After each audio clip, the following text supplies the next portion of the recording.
I, 27, female, am a recently divorced mother of two. My ex-husband Dylan, 27, male, and I were married for 5 years until we divorced last year. I have been through tons of stuff these past few months, dealing with the kids and the divorce, in addition to the situation with my ex-mother-in-law. I was trying to deal with it as best I could until my ex-mother-in-law came knocking at my door a few days ago, apologizing for everything. Let me get you all caught up. Dylan and I have known each other since we were kids. Our moms were best friends, and I mean best friends. They had grown up with each other, went to school together, and even got married and had kids around the same time. It was one of those rare friendships that came once in a lifetime. They were each other's ride or die, as we say these days. So it was obvious that Dylan and I also got super close. Our moms would take us on play dates with each other, and they'd take turns dropping us at school, picking us up from practice. While growing up, it was as if we had two mothers who loved and took care of us equally. Throughout our childhood, Dylan and I were always coupled together. It was as if people almost knew that we'd end up together, not to mention our moms joked about it all the time. They used to say that Dylan and I getting together would finally make them related in some way. I honestly hated when they would poke fun at us, mainly because I had a massive crush on Dylan and would get embarrassed every time they teased us, especially when it was clear that 8-year-old him had other priorities like basketball and cars and wasn't in the least bit interested in me. 8-year-old me would have never believed that our parents were right and that one day we would actually end up together. Little 8-year-old me would probably have also had a stroke if she found out how our relationship ultimately turned out. My ex-mother-in-law, let's call her Glenda, 63, female, was like my second mother. My mom worked a lot and came home late in the evening, so I'd spend most of my time after school at Glenda's house. She had always wanted a daughter, but only had Dylan, so she would always call me the daughter she never had. I truly loved her as a mother. She would buy me my favorite treats, and every Christmas I was sure that she would knit me a new cardigan. That's just how she was. Things were just great until my mom got diagnosed with cancer when I was 14. It came as a shock to all of us, and I remember that I felt like my world was crumbling around me when I first heard the news. It wasn't looking good. The cancer was diagnosed at a late stage, and there wasn't much anyone could do except hope and pray that the chemotherapy would work. For the next 2 years, my mom weakened in front of my eyes. I was so used to her being so energetic and full of life that it hurt me to see her just wasting away. She went for all her chemo sessions and began losing all her hair. She lost tons of weight and became very frail. During this time, I was a mess. I was so worried about my mom, and Glenda was the only one I could speak to because I knew that she was one of the few people who understood how I felt. My dad barely had any time to be sad. He was working overtime to pay for all the medical bills, and the last thing I wanted to do was put more pressure on him. Glenda took care of everything. She became my mother's caretaker and made sure that I didn't have to worry about anything and focus on school. She made all the food, made sure my mom took her meds, and made sure that I was doing as well as I could considering the situation. After battling cancer like a warrior for 2 years, my mother peacefully passed away, surrounded by all her loved ones when I was 16. It was one of the worst days of my life. I remember feeling as if I would never be happy again because I had lost my best friend. My dad, Glenda, and I grieved together. Glenda helped me through it.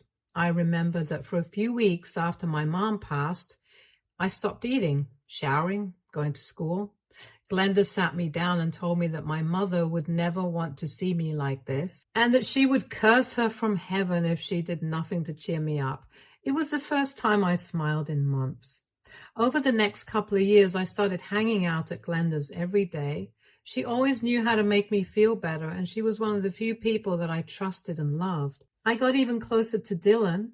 He was in his bad boy phase and was hanging around with the wrong sort of people, but somehow this made him even more attractive to me. I blame the teenage hormones. He also began taking an interest in me, and I was very flattered. We started hanging out, and it became clear that we had started developing feelings for each other. But even back then, it was as if I loved him more than he loved me.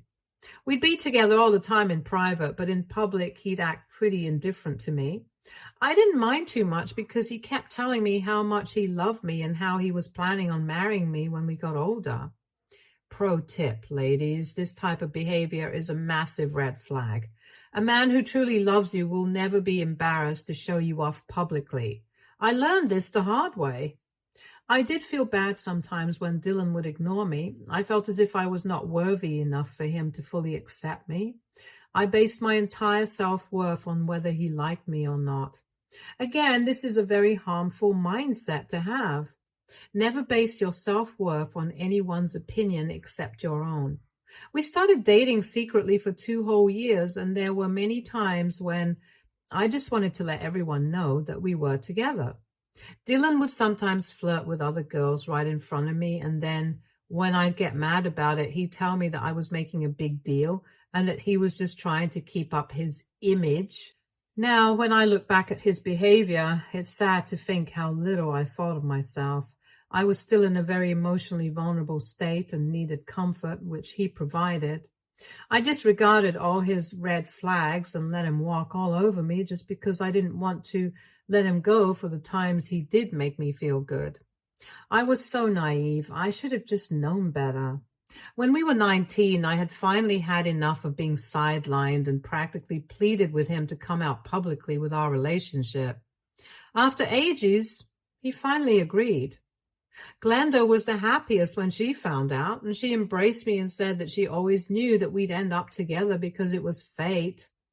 Glenda knew that her son wasn't exactly the best and was hanging with the wrong sort of people, and somewhere deep down she felt as if being in a relationship with him would help him change. Honestly, I felt the same way. I truly believed that I could positively change Dylan and make him a better person.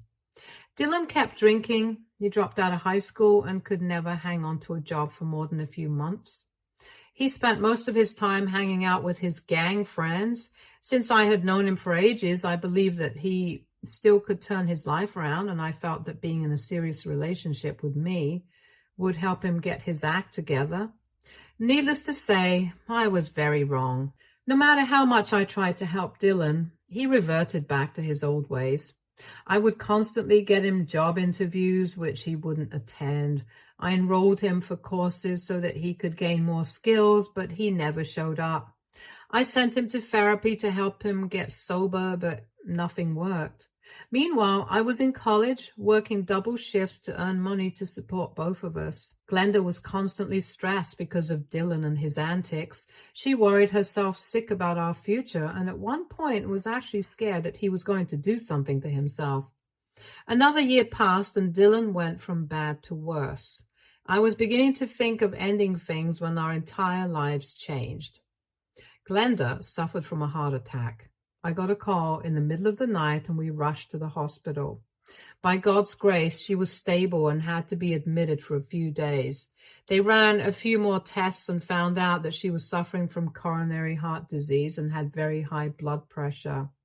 In addition, she also suffered from arrhythmias, heart rhythm disorder, which, if left uncontrolled, could be fatal.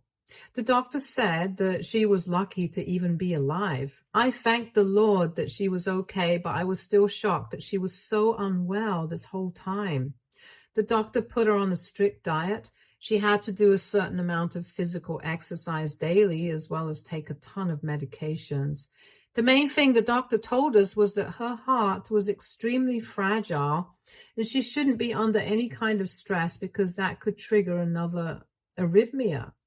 And this time she wouldn't be as lucky. I was just grateful that she was alive. I was also the one who had to pay for all the hospital expenses because Dylan had nothing. I didn't mind because I would do anything for her. After we brought her back home, I noticed a drastic change in Dylan. I think this whole thing was a reality check for him. I could tell that he was completely shaken by the thought of losing his mom and that he became a completely different person. He started helping his mom every day, got an actual job, and started paying his share of the rent and bills. His attitude to me changed as well. For the first time, he was actually appreciating me, taking me out on dates and showering me with love.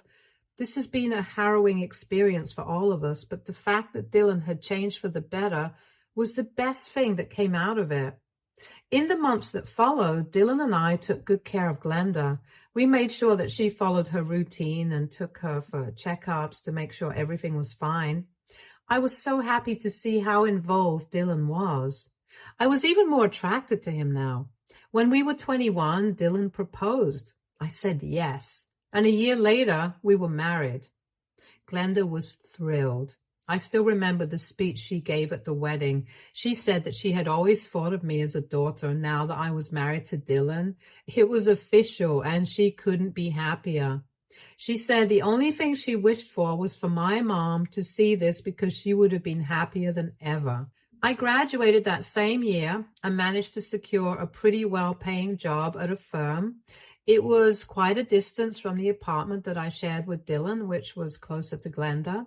However, the commute was getting too tedious for me, and even though I didn't want to go too far from her, we decided that it was best if we got an apartment closer to my work. Glenda was all for it, so we moved the following year. I was still uneasy being far away from Glenda, so I decided to keep a caretaker with her at all times. It was expensive, but it gave me peace of mind. Our first year of marriage was bliss. I loved this new, improved version of Dylan. He helped out with all the bills, even though he was earning significantly less than me. He did chores and was a great help. The fact that he was more romantic than ever was the cherry on top. Within a year, we were pregnant, and this was a little unexpected because it was still too early in our marriage, but I felt secure enough to bring a baby into this world. Glenda was thrilled about becoming a grandma. I gave birth to my first daughter, Mary, and we started settling into parenthood. Now, being a parent is no easy task. It's a lifelong commitment, and the start is definitely rough. I immediately bonded with my daughter, and I didn't mind the sleepless nights and the stinky diapers. I enjoyed every aspect of it. Dylan, on the other hand, did not adapt that well. After the birth of our daughter, he barely helped take care of her. I was the one who did everything, and when I confronted him about this, he said that he was scared of holding her and that this was not what he signed up for. He said he had no idea that babies were this much work. I was startled. He was being so immature, and I was already dealing with so much as it is. His uninvolvement when it came to looking after Mary led to huge fights. At one point, I decided there was no point in arguing and took care of her all by myself. To make matters worse, Dylan got fired from his job.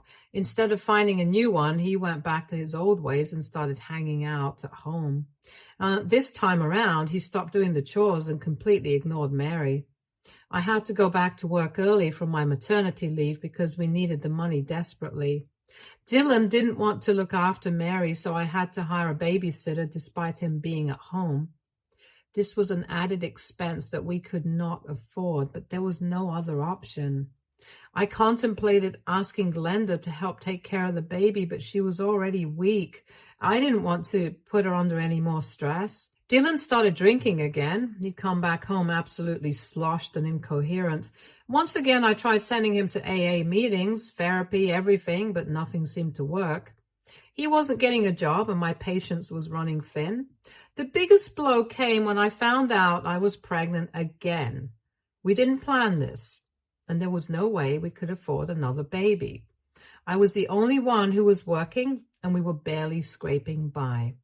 Mind you, I was paying for the babysitter, Glenda's caretaker, and Dylan's therapy, in addition to the bills and rent. I was burning myself out while Dylan made absolutely no effort to change. There were huge cracks in our marriage now, and I was regretting marrying him. There were many times when I contemplated telling Glenda everything. She had always given me the best advice. I knew the doctor said that she shouldn't be under stress, and these matters would stress her beyond anything, so I kept my mouth shut. Whenever she called, I acted as if everything was fine. Even Dylan had the sense not to stress her out, so even he behaved in the same way.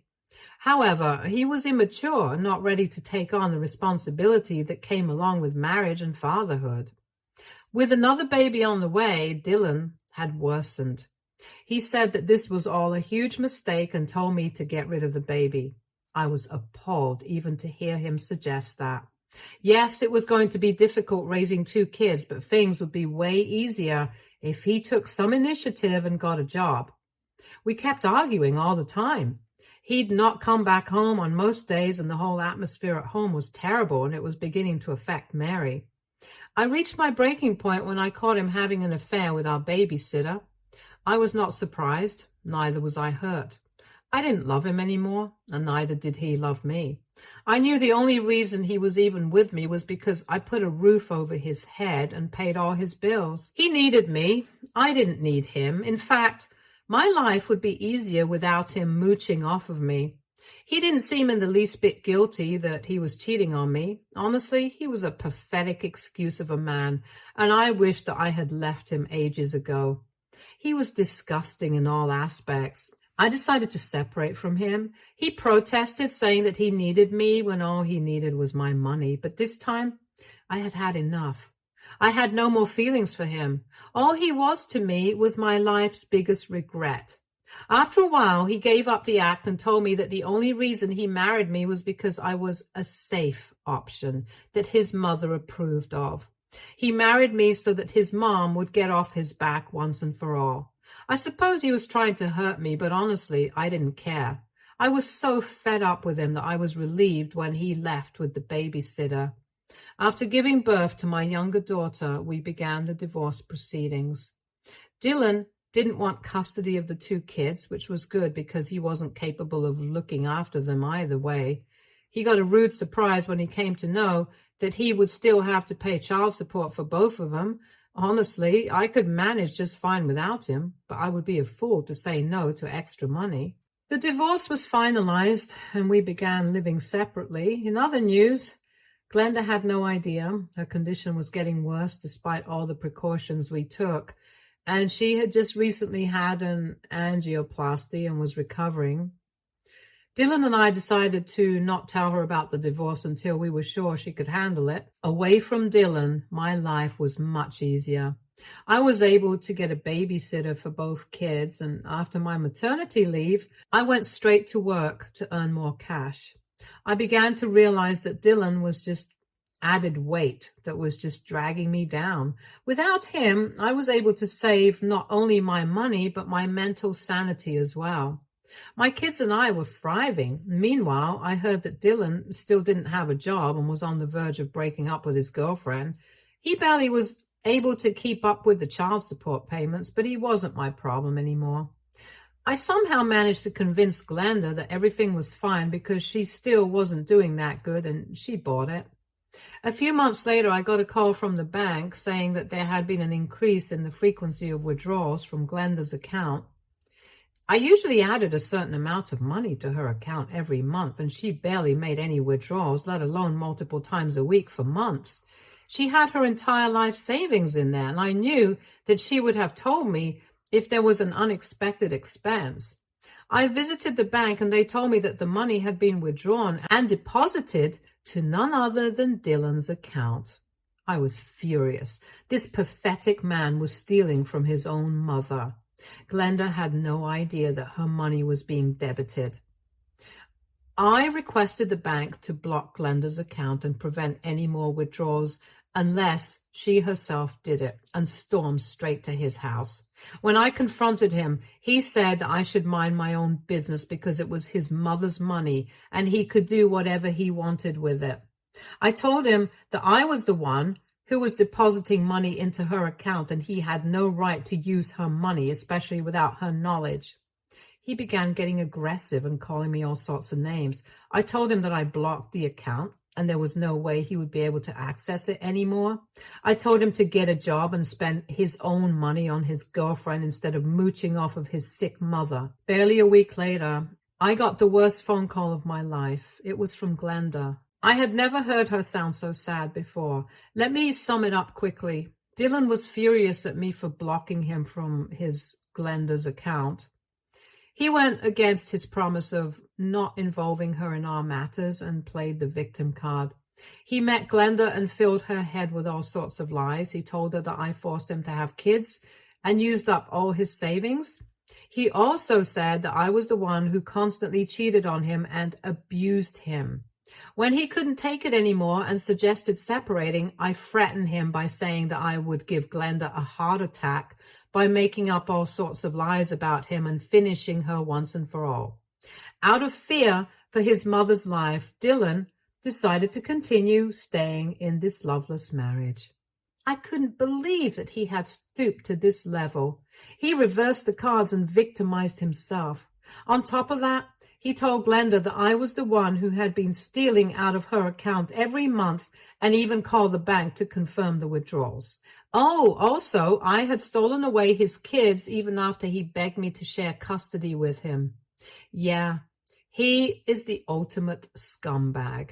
He went and told Glenda all these lies and she believed him. She called me up to say that she had no idea that I was such a vile human and that she was ashamed that she ever thought of me as a daughter. What hurt the most was when she said that my mother would have been so disappointed in me if she were alive. She also said that I was such a pathetic wife that there was no wonder why Dylan decided to have an affair and leave me. She said that she supported it and I deserved it. Lastly, she said that she didn't want to see my face ever again and hung up. I wanted to tell Glenda the truth so badly, but I knew that she wouldn't be able to take it. This whole mess was already a huge shock to her and she was very weak. And I knew if she got any more stress, she literally could die. I kept quiet. I didn't say a word. It didn't matter if she thought I was a villain. If me being a bad person kept her alive, then so be it. I loved Glenda too much to have her death on my hands, so I shut my mouth and accepted everything she said. I would protect her no matter what. Dylan and I had a massive argument regarding this, and ultimately I chose my peace. I figured that there was no point arguing with an idiot like him because it just led to more problems. Although it hurt to not speak to Glenda anymore, I began to move on with my life and focus on my work and kids. Around 9 months passed and I had no contact with Glenda until last week. I got a call from the hospital saying that Glenda had suffered a stroke and wanted to speak with me urgently. I rushed to the hospital. Glenda looked very weak. The doctor said that this stroke could have been fatal, but luckily her caretaker brought her in early. Glenda looked at me with tears in her eyes, and at that moment I knew that she knew the truth. She apologized to me, and it was difficult for her to even talk with all the tubes. She said that she was sorry for ever trusting Dylan over me. Apparently, in these past few months, Dylan had taken and used up all of Glenda's savings. She didn't even have enough money to pay for her hospital stay. When she found out that her money was being withdrawn, she cornered Dylan and demanded an explanation. He denied all the claims and blamed me, but she didn't believe him. Finally, he admitted to everything. He told her that he had lied about me and had used up all her money. Glenda said that after hearing everything, she felt extremely uneasy and wanted to rush to meet me, but she fainted and was brought to the hospital. The minute she regained consciousness, she called me to apologize. I couldn't believe what a loser Dylan was. I told Glenda that she didn't need to apologize. The only reason I hid the truth from her was so that I could protect her. She said she wasn't worthy of my kindness and that she should have realized that Dylan was the problem in our marriage all along. I promised her that she didn't need to worry about anything and that I'd stick by her no matter what. She is currently still in the ICU. She's doing better, but we don't know what the future holds. Dylan is too ashamed to even show his face. I visit her every day and am barely able to pay the bills. Am I being stupid by doing this? Should I just take her home and let her spend her last days in peace? Also, how do I tackle Dylan? I'm so stressed and just need a break. Update 1. Hi. Wow, so many of you are calling me all sorts of names on here. Yes, I was stupid for not leaving Dylan earlier. Don't you think I know that? You all are being so unnecessarily rude over the wrong things. Dylan literally caused his mother to have a stroke, and you all are just brushing over that and blaming me for random things? Please stop. I have way too much on my plate already. I have also got a bunch of supportive comments. Thank you so much. You have no idea what it means to me. Moving on to the update. It's been almost a month since my last post, and Glenda is still hanging on, but it looks like her heart is about to give out. Her blood pressure is still high and she's being constantly monitored. Dylan finally came to his senses and apologized for everything. Not that it would make much of a difference. He's already ruined all our lives. I can't bear to even look at him. I made it very clear to him, and if he didn't give back all the money that he had taken from Glenda's account, I would contact the police. And then he would be in even more trouble. Dylan already has a bunch of felonies, so I know the last thing he wants is having the police involved. He promised to help pay the medical bills and so far has been contributing to everything, which is the least he can do. Glenda refuses to see him. She says that even the thought of him gives her hypertension. Glenda is going through so much, but is still putting on a brave front. I was able to bring the kids to see her yesterday, and even though it was for a little while, she completely brightened up. The doctors are trying their best, but it doesn't loom promising. We're still hoping and praying, and I would appreciate it if you could too. Update 2. Hello, everyone. Thank you so much for all your well wishes and prayers. Glenda is improving quite a bit and is finally out of the ICU, which is great for all of us. The doctors say that she is stable enough to leave the hospital. All our prayers have worked. She is getting discharged next week, and she's still very high risk and doesn't have much time, but she's getting stronger and wants to leave the hospital more than ever. She says that when her time comes, she wants to be at home with her grandkids and not connected to tubes and machines. Surprisingly, Dylan has managed to give back all the money that he had taken.